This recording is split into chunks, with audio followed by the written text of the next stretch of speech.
देखिए, आज अपने को बात करनी है एरोमेटिक यौगिकों का नामकरण। एरोमेटिक यौगिकों का नामकरण। देखिए बच्चों सुनो, एरोमेटिक यौगिकों का नामकरण करना है तो पहली बात तो अपन एरोमेटिक की पहचान कर लेते हैं।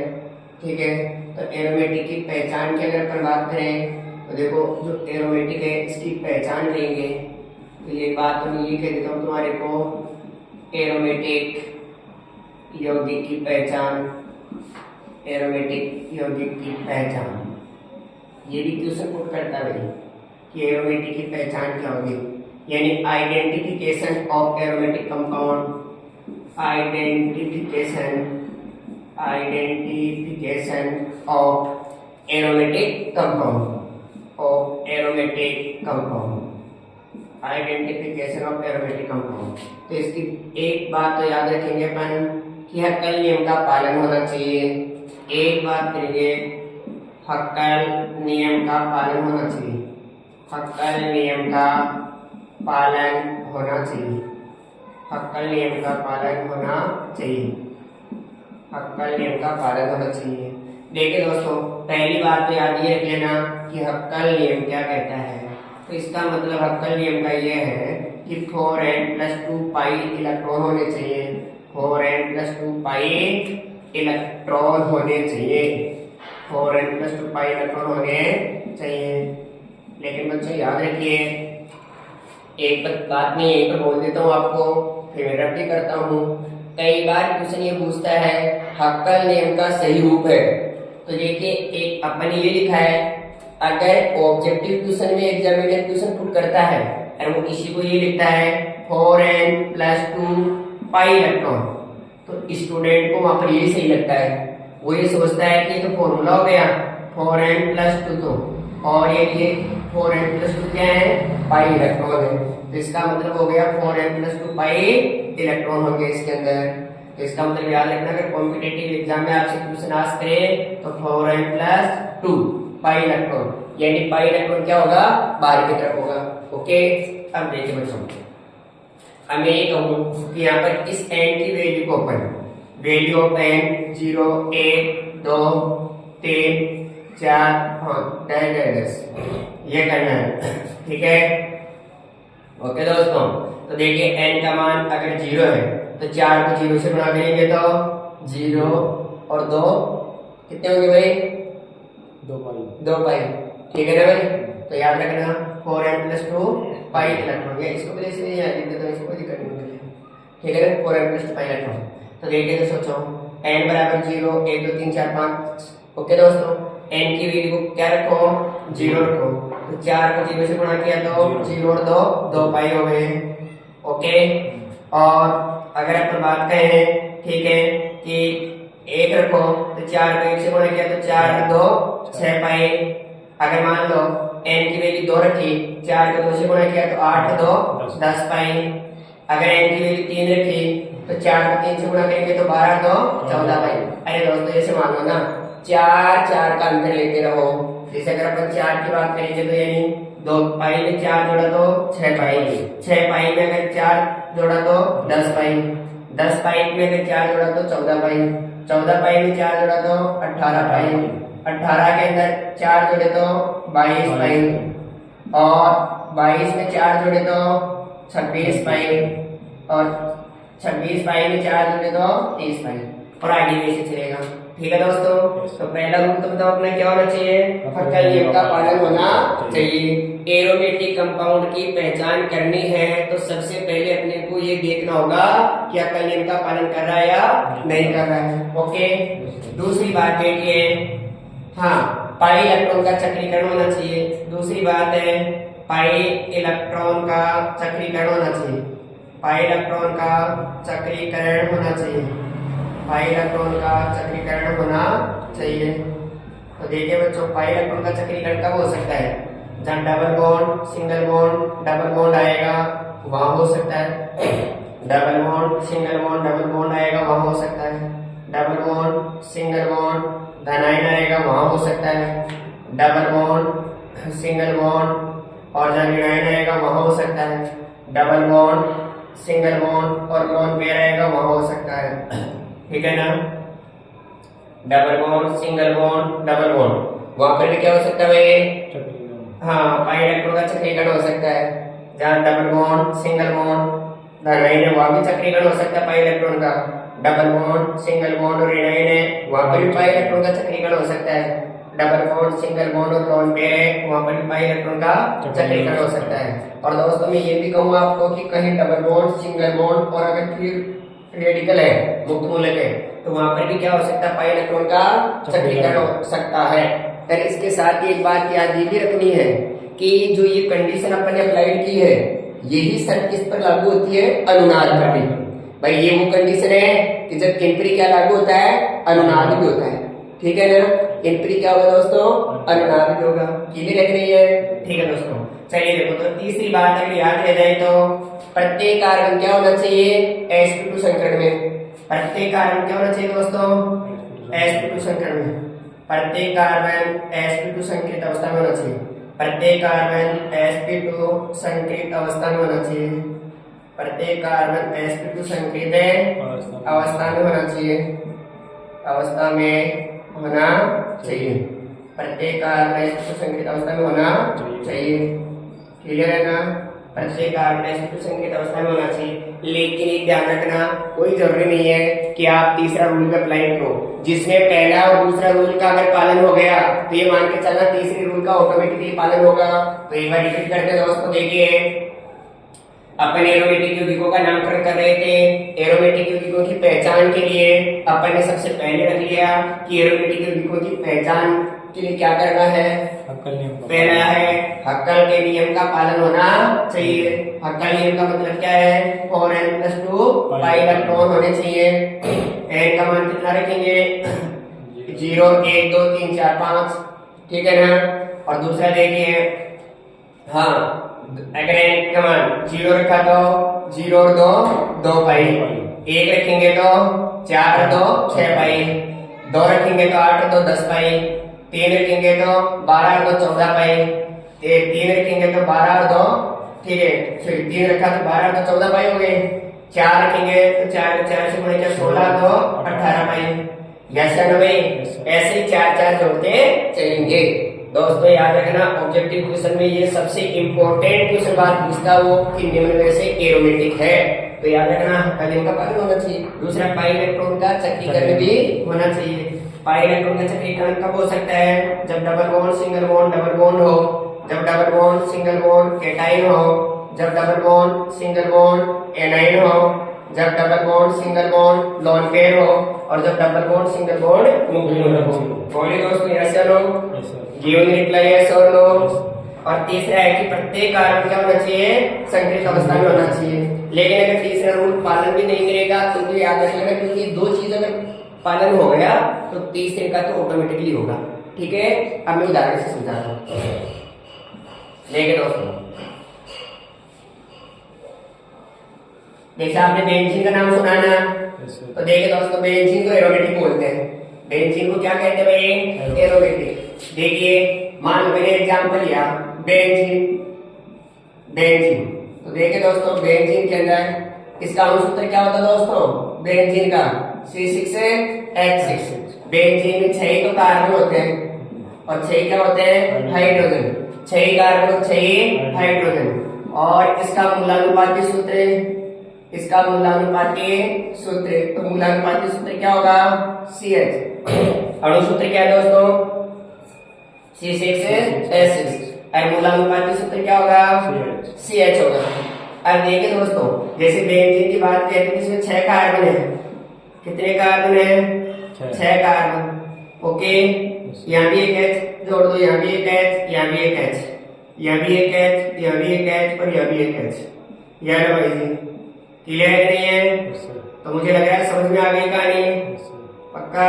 तो सुन लो दोस्तों, ये लो, ये समझ में आ गया ना? तो बताइए बेंजीन है। अरे दोस्तों इसको अपन ऐसे भी लिख सकते हैं कि जहां बोर्ड लगाएगा वही कार्बन को दर्शाएगा। ओके, अब ये डबल बॉन्ड बना लिया, अल्टरनेटिवली बनाया है, डबल बॉन्ड बना लिया, लेकिन क्या बनाया? अल्टरनेटिवली। देखो double bond single bond double bond single bond double bond single bond. ठीक है, तो दोस्तों देखो मैं एक बात ये कही थी मेरे को कि अभी अपने कहा था कि एरोमेटिक बेंजीन में कितने पाई बंद है, 1 2 3, 3 पाई बंद है। एक बंद कितने इलेक्ट्रॉन से बनता है, 2 से। तो बताओ 3 पाई इलेक्ट्रॉन में 3 पाई बंद में कितने इलेक्ट्रॉन हो जाएंगे, 6। अक्कल नियम का पालन हो रहा है ना। और दूसरी बात, पाई इलेक्ट्रॉन का चक्रीकरण भी हो रहा है, double bond single bond double bond single bond double bond single bond. और इसका मतलब प्रत्येक कार्बन में क्या है, प्रत्येक कार्बन इसमें s सुसंकृत अवस्था में। इसका मतलब ये क्या होगा, एरोमेटिक होगा। लेकिन आपने कई बच्चे क्वेश्चन करते हैं कि हमने तो बुक में ये देखते हैं कि यहाँ पे गोला बनाया हुआ रहता है, तो वो किसको रिप्रेजेंटेट करता है। तो बच्चों ध्यान रखना कि जैसे ये गोला क्या रिप्रेजेंट करता है, ये कह रहा है कि इस वलय में जो द्विबंध है ना, इसका वलय में द्विबंध का चक्रण एकांत क्रम में हो रहा है। वलय में द्विबंध का चक्रण एकांत क्रम में हो रहा है, यस या नो। वलय में द्विबंध का चक्रण, वलय में द्विबंध का चक्रण, वलय में द्विबंध का चक्रण एकांत क्रम से हो रहा है। वलय में द्विबंध का चक्रण एकांत क्रम से हो रहा है, वलय में द्विबंध का चक्रण एकांत क्रम से हो रहा है। ओके, कैसे, तो देखो बच्चों आपका क्रॉस क्वेश्चन होगा कैसे। जैसे बेंजीन बनाया, तो बताओ इस बेंजीन के अंदर अगर अपन ये कहें ये पाई बॉन्ड घूम के यहाँ गए, तो बताओ ये पाई बंद घूम के यहाँ आएगा कि नहीं आएगा, तो ये पाई बंद यहाँ जाएगा कि नहीं जाएगा। तो इसका मतलब अपन ये कहें, ये लो दोस्तों देखो ये जो डबल बॉन्ड था ये घूम के यहाँ गया, और ये घूम के यहाँ चले गया, और ये घूम के यहाँ चले गया। ओके, तो इसका मतलब मैं ये कह दूंगा तुम्हारे को कि ये तो घूम के यहाँ जाए, और ये घूम के यहाँ, और ये घूम के यहाँ। ओके, तो देखिए बच्चों सुनो, अगर अपन बात करते हैं इसके लिए, ये लो ये तो यहाँ गया, ये यहाँ और ये यहाँ। इसका मतलब ये तो वही आ गए। तो इसका मतलब तीसरी राउंड में तो देखते तो वही पहले वाली संरचना आ जाती है। इसको अपन किससे रिप्रेजेंट करते हैं, इससे करते हैं, इस गोले से, जो क्या कह रहा है कि इस वलय में द्विबंध का चक्रण क्या हो रहा है, एकांत क्रम से। बोलिए बच्चों यस या नो। बताइए, फिर अगला क्वेश्चन करते हैं।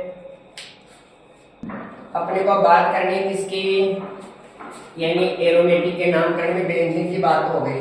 लेकिन इसमें भी दोस्तों एक याद रखना, जैसे ये बेंजीन है, ये बेंजीन है भैया लो, अगर मान लो बेंजीन के प्रत्येक कार्बन पर हाइड्रोजन है, बेंजीन के प्रत्येक कार्बन पर हाइड्रोजन है, तो मैं ये लो दोस्तों इसको बेंजीन कह रहा हूं। अब देखिए इससे अपन ने एक हाइड्रोजन को रिमूव कर दिया, तो बेंजीन से एक हाइड्रोजन को उठा करके इसकी जगह मुख्य संयोजकता ऐड कर दें, तो यार लो साहब ये फ्री वैलेंसी लगा दिया, तो ये क्या कहलाएगी, फेनिल। क्या कहलाएगी, फेनिल। तो बेंजीन से एक हाइड्रोजन उठा के उसके स्थान पर मुख्य संयोजकता लगाएंगे, तो क्या कहलाएगा, फेनिल। अगर बच्चों ध्यान रखो, इसकी जगह अगर मैंने CH3 जोड़ दिया, इसकी जगह अगर CH3 जोड़ दिया, तो ये क्या कहलाएगा, टोलुइन। इसका सामान्य नाम होगा टोलुइन।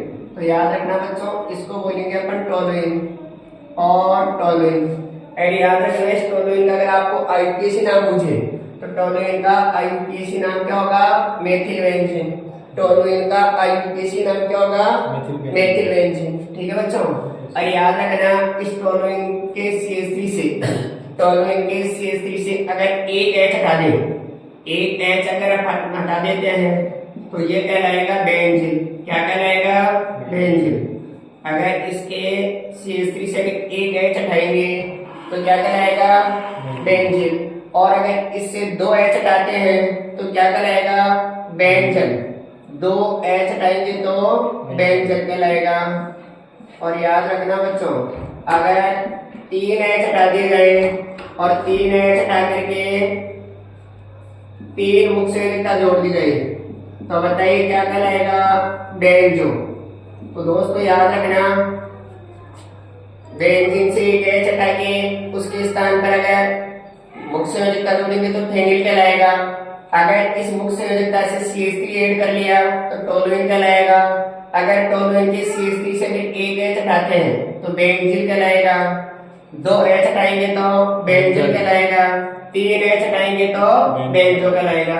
यस, लेकिन देखो काम की बात क्या है दोस्तों, अगर ये बेंजीन रिंग है और मान लीजिए मैंने ये 2 कार्बन का प्रतिस्थापी जोड़ दिया, ठीक है।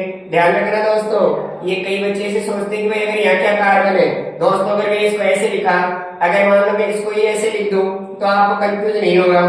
जैसे ये रिंग है, यहाँ मैंने CH2 बना लिया और मैंने CH3 बना लिया, तो बात यही है, इसको अपन ऐसे लिख सकते हैं, यानी जो मोड़ लगाया है वो कार्बन को दर्शाता है और यहाँ पर जो लास्ट पोल पर क्या है, एक कार्बन है, ठीक है। तो देखिए इधर इसमें तो 2 कार्बन है और इसमें कितने 6 कार्बन है। तो याद रखना कि चेन चुनते समय या तो चेन चुननी है कार्बन कार्बन की खुली श्रृंखला और या बंद, चुननी कौन सी है जिसमें कार्बन ज्यादा हो। तो देखिए दोस्तों, खुली में तो कितने हैं, 2 कार्बन है, खुली चेन में तो 2 कार्बन है, जबकि बंद वाले में 1 2 3 4 5 6 है। तो मुख्य किसको चूज करना है, 6 वाली को, बंद वाली को। तो ये लो दोस्तों 1 2 3 4 5 6, तो इसको अपन क्या बोलेंगे, एथिल बेंजीन। भाई 2 कार्बन वाले को तो प्रतिस्थापी क्या बोलेंगे, एथिल, और ये रिंग है तो बेंजीन। तो क्या बोलना है इसको, एथिल बेंजीन, एथिल बेंजीन। क्या बोलोगे बच्चों, ethyl benzene, ethyl benzene. Clear है ना। लेकिन देखो दोस्तों, अगर मान लो कहीं ऐसा हो कि वलय में 6 कार्बन और खुली में भी कितने हो, 6 ही हो, 1 2 3 4 5 6, तो याद रखना बच्चों, खुली वलय में भी 6 कार्बन हो और बंद वलय में भी 6 कार्बन हो। तो IUPAC ने रूल दिया कि मुख्य किसको लेना है, खुली वाली को लेना है। तो इसका मतलब अपन कहें 1 2 3 4 5 6, ओके। तो देखिए बच्चों, इसको अपन जब बेंजीन से एक हाइड्रोजन हटा के मुख्य संयुक्त लगा देते हैं तो क्या कहलाता है, फेनेल। तो इसका नाम क्या बोलेंगे अपन, 1 फेनेल हेक्सेन। IUPAC ने कहा था अगर बंद वलय में भी उतने ही कार्बन हो और खुली वलय में भी उतने ही कार्बन हो तो मुख्य किसको लेना है, खुली वलय को लेना है। तो इसका नाम क्या बोलेंगे, 1 फेनेल हेक्सेन। क्या बोलना है बच्चों, 1 फेनेल हेक्सेन बोलना है। क्लियर है। अब देखिए बच्चों, IUPAC ने बोला कि मान लो अपने पास में ये वलय है और इस वलय से कोई, जैसे मान लो 2 कार्बन का प्रतिस्थापी जुड़ा हुआ है, अगर इस प्रतिस्थापी से कोई क्रियात्मक समूह जुड़ गया, इस प्रतिस्थापी से कोई क्रियात्मक समूह और जुड़ गया, तो फिर चाहे वलय कितनी छोटी रहे, फिर चाहे वलय कितनी ही छोटी रहे, ठीक है। मुख्य किसको लेना है, बाहर वाले को। बेंजीन वलय से क्या जुड़ा हुआ हो, कोई प्रतिस्थापी, बेंजीन वलय से क्या जुड़ा हो, कोई प्रतिस्थापी। अगर उस प्रतिस्थापी से कोई क्रियात्मक समूह या प्रतिस्थापी और जुड़ा हुआ है तो चाहे फिर वलय कितनी छोटी रह जाए, मुख्य उसको ही लेना है। ये लो भाई जी, 1 और ये 2, क्लियर नहीं है। तो बताओ इसको तो क्या बोलोगे, 1 फेनेल। क्या बोलोगे, 1 फेनेल, हाँ 1 फेनेल। क्या बोलोगे, 1 फेनेल। और 2 कार्बन को एक बॉन्ड है तो एथेन, और एल्कोहल को कहीं लगाओ ऑल। तो बताओ कहीं लगा, 1 फेनेल एथेनॉल। क्या बोलना बच्चों, 1 फेनेल एथेनॉल। बताइए दोस्तों, क्या बोलोगे, 1 फेनेल एथेनॉल। तो बताइए बच्चों, अगर इसी उदाहरण के तौर पर अगर कहीं मैं ऐसे बना देता तो सुनिए, अपन इसका नामकरण में बात करते हैं तो कितने कार्बन है, 2, लेकिन इधर बाहर वाले से क्या जुड़ा हुआ है, प्रतिस्थापी। तो फिर चाहे वलय कितनी छोटी रही बच्चों, चुनने किसकी है, बाहर वाली को। कितने कार्बन है, 2। क्लियर तो साहब, 1 1 2। इसको नाम क्या बोलोगे, 1 फेनेल। क्या बोलोगे बच्चों, 1 फेनेल। और 2 कार्बन को क्या बोलते हो, एक बॉन्ड है तो एथेन, और कीटोन का क्या लगाएंगे, ऑन। तो 1 फेनेल एथेनॉल, 1 फेनेल एथेनॉल। बताइए बच्चों, ये ऐसा लो। चलिए उतारिए। कुछ और एग्जाम्पल है जिनको अपन हल करेंगे।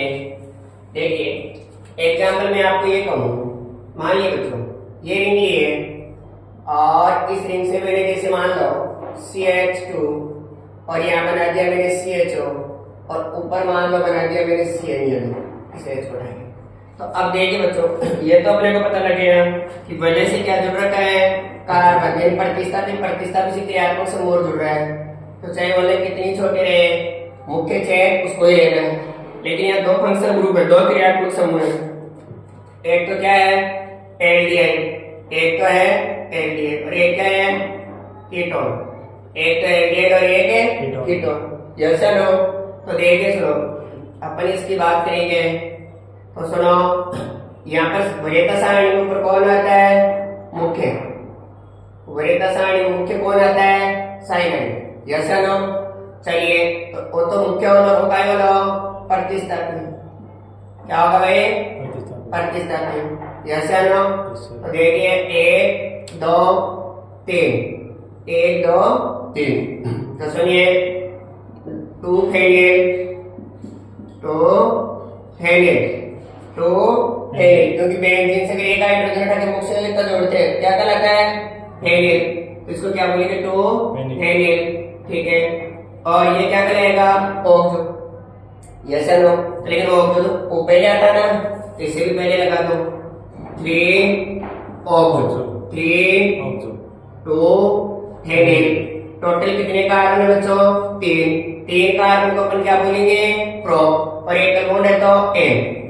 प्रोप और एक बॉन्ड है तो एन, प्रोपेन। एसाइनाइड का मतलब क्या लगाएंगे? नाइट्राइल। तो प्रोपेन नाइट्राइल। क्या बच्चों? Propane nitrile. यस या नो?